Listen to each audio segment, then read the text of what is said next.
You know, when I went to Ladakh in Western Tibet and stayed on a farm for a month, well, there, when people come over in the evening for tea, nobody says anything, unless there's something to say, but there almost never is, so they just sit there and drink their tea, and it doesn't seem to bother them.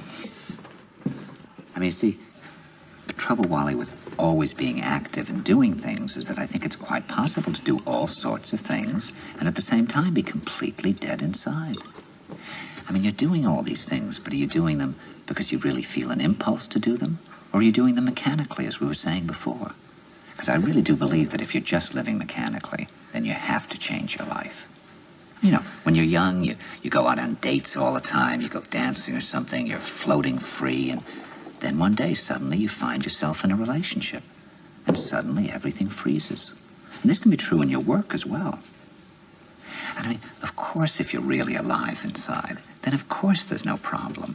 I mean, if you're living with somebody in one little room and there's a life going on between you and the person you're living with, well, then a whole adventure can be going on right in that room.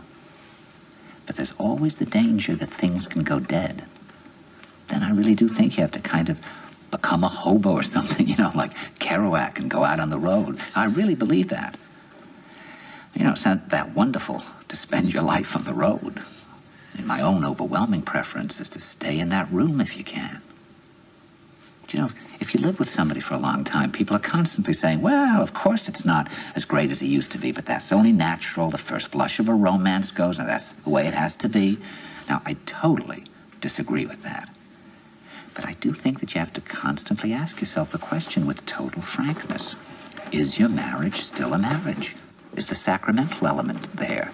Just as you have to ask about the sacramental element in your work, is it still there? I mean, it's a very frightening thing, Wally, to have to suddenly realize that, my God, I thought I was living my life, but in fact, I haven't been a human being. I've been a performer.